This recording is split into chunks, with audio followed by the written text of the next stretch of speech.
This is it, salah satu kebun anggur terbesar di Indonesia. Kebunnya seluas 2000 meter persegi. Pohonnya ada ratusan. Jenis anggurnya puluhan macam. Berlokasi di Kabupaten Bantul, Yogyakarta. Kebun ini dikenal dengan nama Jogja Anggur. Kenali nih Mas Danang Priatmoko, pencetus kebun anggur untuk dijual sekaligus dijadikan tempat wisata. Itu berawal dari hobi.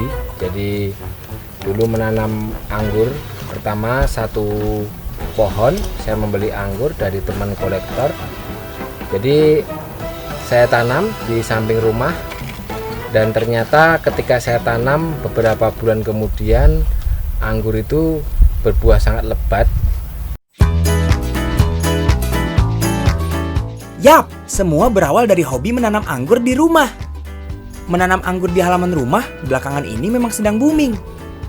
Mas Danang berhasil membuat kebun rumahan jadi bisnis yang mendatangkan banyak cuan. Hampir semua jenis anggur dari seluruh dunia ada di sini. Bibit anggur dari luar negeri nggak bisa sembarangan ditanam di daerah tropis seperti Indonesia. Soalnya anggur kan cocoknya ditanam di negara 4 musim. That's why perlu dipilih bibit yang bisa beradaptasi dengan iklim Indonesia. Salah satu yang paling jempolan adalah bibit anggur dari Ukraina. Ada 40 jenis di kebun kami, jenis-jenis anggur. Salah satunya jenis anggur ini.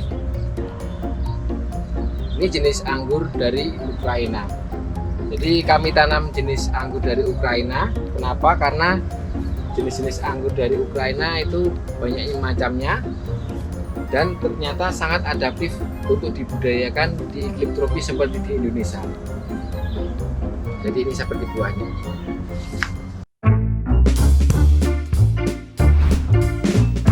Terbukti, anggur yang identik dengan hawa sejuk bisa tumbuh dan berbuah di tanah air.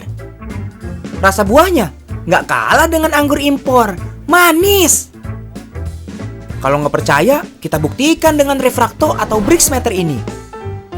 Anggur yang sudah matang diteteskan ke alat ini. Hasilnya, Brixmeter menunjukkan angka 23. Angka di atas 20 artinya anggur benar-benar manis.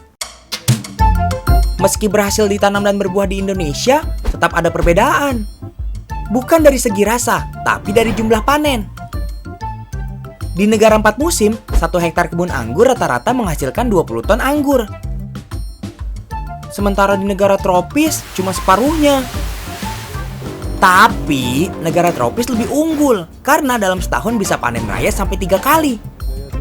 Sementara di negara 4 musim, ya cuma bisa setahun sekali. Dari panen anggur, omset per bulan bisa mencapai 20 juta rupiah. Beda lagi kalau pas panen raya, bisa 2 kali lipatnya. Cuan banget. Ini 300 gram ini. Ini beratnya 1 dompol 300 gram.